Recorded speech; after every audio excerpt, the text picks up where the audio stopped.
Chapter 23. Then Job answered and said, Even today is my complaint bitter. My hand has become heavy because of my groaning. Oh, that I knew where I might find him, that I might come even to his seat. I would order my cause before him, and fill my mouth with arguments. I would know the words which he would answer me, and I would understand what he would say unto me. Would he contend with me in his great power? Nay, but he would give heed unto me. There the upright might reason with him, so should I be delivered forever from my judge. Behold, I go forward, but he is not there, and backward, but I cannot perceive him. On the left hand, when he doeth work, but I cannot behold him. He turneth himself to the right hand, but I cannot see him. For he knoweth the way that I take. When he hath tried me, I shall come forth as gold. My foot hath held fast to his steps. His way have I kept, and turned not aside. I have not gone back from the commandment of his lips. I have treasured up the words of his mouth, more than my necessary food. But he is at one with himself, and who can turn him? And what his soul desireth, even that he doeth. For he will perform that which is appointed for me. And many such things are with him. Therefore am I affrighted at his presence. When I consider, I am afraid of him. Yea, God hath made my heart faint, and the Almighty hath affrighted me. Because I was not cut off before the darkness, neither did he cover the thick darkness from my face. All right. Let's go back up and first verse. And now in the last chapter we had Eliphaz, this mighty one of the fine gold. He is a Timon, and he was telling Job, what profit is it to God, if you do this or if you do that, if you do the right thing? What good are you going to do God, or what profit are you to God? And he went on to accuse Job of denying the hungry, denying the thirsty, taking pledges and all manners of things. But we'll find Job's not done in none of these things. That they want to make him think that he's a wicked man just because he's found himself in but he has found himself in grief. He has found himself in great grief. And a lot of times we find, though, that when we find ourselves cast down, or we are being humbled, so to speak, in the flesh, we find that these things pass in time. These things go away in one way or another. We're going to pick it up here in verse 1. Then Job answered and said, 2, Even today is my complaint bitter. My hand has become heavy because of my groaning. So even today, even now, is my complaint bitter. This inner meditations, or these things from my heart, have become bitter. That's not sweet, because Job is in great distress here. My hand, or even my works, are become heavy because of my groaning. So everything is added to by this burden that Job has on him, and this is the flesh is greatly afflicting him. See, but the inner man is only affected, only brought down in it, because we'll find out God is still over the spirit, or that which resides in it, actually gives life. 3. Oh, that I knew where I might find him, that I might come even to his seat. Oh, if I knew where God was at the moment, I would go there. In other words, I would go right to his seat of judgment, if there was such a place as we could visibly view as that. 4. I would order my cause before him, and fill my mouth with arguments.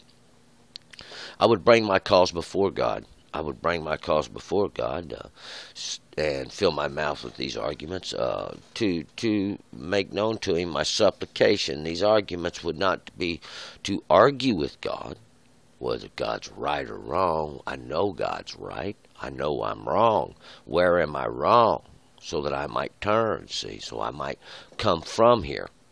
We'll find out too, but we'll find Job's not being punished for a sin that he's done in that aspect. 5, I would know the words which he would answer me, and understand what he would say unto me. I would know what the words which he would answer me. I would know what's right. I would know if he would answer me. I would understand what he would say, and I would know which way to go, in other words. 6, would he contend with me in his great power? Nay, but he would give heed unto me. Would he contend with me? Would God sit there and argue back with me? No, God would not do that. No, God doesn't have to contend with me. I'm a lesser. See, I'm lesser than God. God is greater in understanding. I get my understanding from God, and therefore He would be like a teacher, and I am just a student. See, He's not going to argue with me, but in His great power, He would give heed unto me. He would say, well, He would show me or instruct me, tell me which way to go. 7, there the upright might reason with Him. So should I be delivered forever from my judge. There the upright might reason with Him. There's the place, that place where if we think we're being judged, we can go before God. God is always going to be good to tell you. If you've sinned, you probably already know anyway. But we'll find out the afflictions of the flesh aren't necessarily the judgments of God. And this judge here, this judge is in 7, this judge is capitalized because it is reference to God, that I should be delivered forever from God, from His judgments, because we have the law, we understand the law, we know the law. These were the judgments that went forth, see. This was that which separated in judgment, separated out from the blessed to the judged. See, by these are you judged, either blessed or not.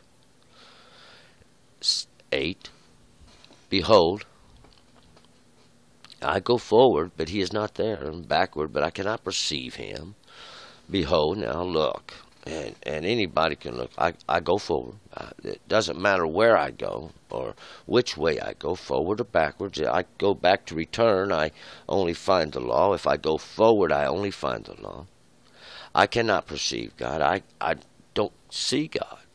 God is not visible to the human eyes, because we know that if any man seen God, that he would die.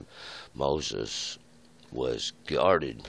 He was allowed to see the glory of God, only that which was the rearward after what God had done. 9, on the left hand, when He doth His work, but I cannot behold Him. He turneth Himself to the right hand, but I cannot see Him. On the left hand is a witness. The left hand is like a witness. The work, even the ability of it to assist, to the assistant, a witness, to help, to aid. He doth work, and we see this. We see the work of God, that which He has done, and we witness God's work. See, when He doeth work, but we can't see God. I cannot behold Him. I don't see Him working, but I see His work. And He turneth Himself to the right hand in great strength. The right is abilities, and it represents great strength in His works. And He does turn in His great strength, but I cannot see Him. I can't see God when He turns with His strength and His abilities. These would be in the eyes of a man. 10, for He knoweth the way that I take, and when He hath tried me, I shall come forth as gold. For God knows the way that I take. He appointed the path to me. And He knoweth the way that I take.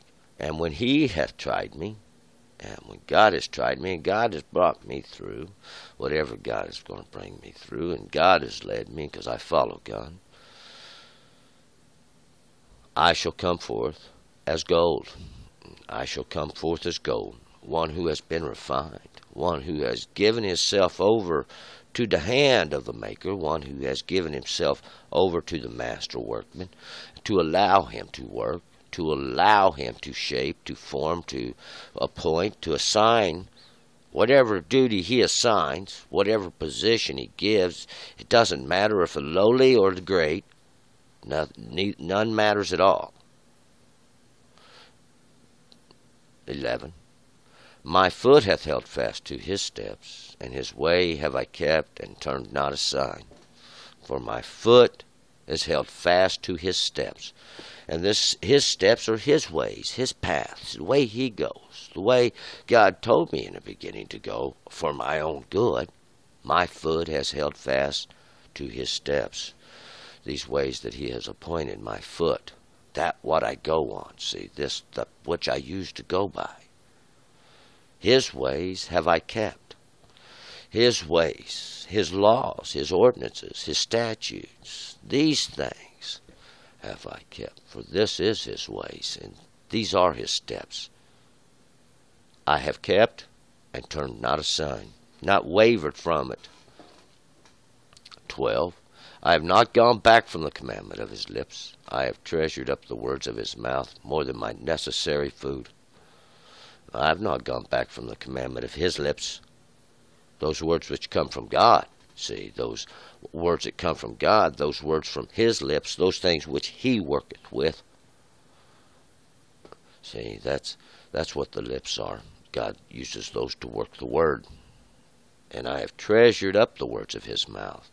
These things he has poured out to my heart, poured out to my understanding, more than my necessary food, more than the substance which I offer my flesh. 13. But he is as at one with himself. And who can turn him? And what his soul desireth, even that he doeth. But he is at one with himself. See, God is at peace. God is at peace. We are in the flesh here. We contend. See, but God is at peace. And who can turn him? Who can say to God, hey, you're turning your way? Say, no. This would be an error in understanding. See, we would be the one who would turn, and we would find that he is already waiting for us there. 14. For he will perform that which is appointed for me, and many such things are with him. For God will perform, see, and he will perform that which is appointed to me. Whatever he's assigned to me, whatever this is the way it is, and I accept that. And many such things are with him, and there's many such things. Maybe these trials, these things I have to go through, this adversity I face of life every day. These things, every little wall, every little thing we have to overcome to achieve the objective, and whatever the objective is, God has appointed it for us to bring us to there. See, the ultimate goal is perfection. The ultimate goal is perfection, like our Father is. 15. Therefore am I affrighted at his presence. When I consider, I am afraid of him. Therefore am I affrighted at his presence. Now, I found myself in the position to be affrighted. Why? Well, find God has put this in my heart, like a small child to a father. Even that type of fright, more of a reverence than a fright, a looking up to. When I consider, I am afraid of him. When I consider these things, I am afraid. I tremble in the presence of God. 17. Because I was not cut off before the darkness, neither did he cover the thick darkness from my face. Because I was not cut off from the darkness, from before the darkness. I was not cut off. I had understanding of it. The darkness, even that darkness where I found myself. I wasn't cut off from it. I was in it. Neither did he cover the thick darkness from my face. He didn't hide it from me. He made it known and said, come forth, even from that darkness. For that's where we would find ourselves a lot of times, in the darkness, without understanding, with no knowledge, not having the light to see by. But it's not hidden, and we say we are in this. We have no understanding. God gives understanding. God gives knowledge in the beginning, and He gives you all that you would require. We're going to move forward to chapter 24. Turn and return.